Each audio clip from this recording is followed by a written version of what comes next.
Péparo, ça va, c'est rien. Viens sur le trottoir, d'accord? Qu'est-ce que tu fais là, ma puce? T'habites près d'ici? Tu t'es enfui de ta maison, c'est ça? T'es perdu, hein? Mon chou, réponds-moi. T'habites en face, dans une de ces maisons?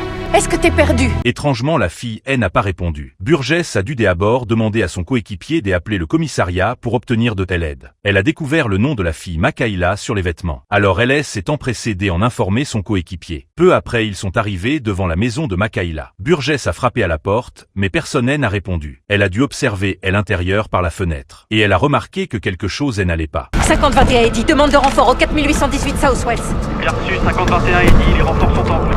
Qu'est-ce qui se passe? Il y a des éclaboussures de sang et beaucoup. Burgess et son coéquipier ont enfoncé la porte et ont découvert que les personnes à l'intérieur avaient toutes été sauvagement assassinées. Les renforts sont rapidement arrivés sur place et ont procédé à des examens plus approfondis, afin de découvrir la vérité au plus vite. La police a interrogé un informateur qui en savait long. Au début, il ne voulait pas s'attirer des ennuis, donc il a refusé. Mais sous la pression de la police, il a dû tout avouer. On dit que c'est un Southside Hustler qui les a butés. D'accord, t'as un nom? On l'appelle Trou, il les a tués. Pourquoi? Benny et Trou se sont embrouillés il y a 15 jours. On a fini par les séparer, mais Benny a balancé une canette de bière dans l'œil de Trou. La tuerie, c'était les représailles, le karma. Bientôt, ils ont ramené Tru au commissariat. Mais il a affirmé ne rien savoir, quelles que soient les menaces de la police. Tru n'a jamais voulu coopérer. Il a même exigé un avocat. L'affaire s'est alors retrouvée dans une impasse. Comme Makayla refusait toujours de parler, Burgess a dû la ramener chez elle pour s'en occuper. Mais ce qu'elle ignorait, c'est que le danger se rapprochait silencieusement. Après avoir installé Makayla, Burgess a quitté la pièce. Alors elle a demandé avec étonnement à sa colocataire pourquoi elle se tenait près de la fenêtre. La colocataire a répondu qu'elle avait vu une ombre près de la fenêtre. À ce moment, la lumière est soudainement éteinte.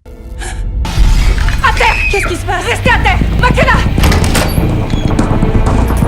Makayla! Je suis là! Heureusement, Makayla n'a pas été enlevée. Burgess a immédiatement ramené hors de la pièce. Elle a sorti son téléphone et a demandé à sa colocataire d'emmener Makayla se cacher et d'appeler la police. Burgess a été attirée par une silhouette devant la fenêtre. Mais après avoir entendu le cri de Makayla, elle s'est retournée et a vu une silhouette derrière la porte.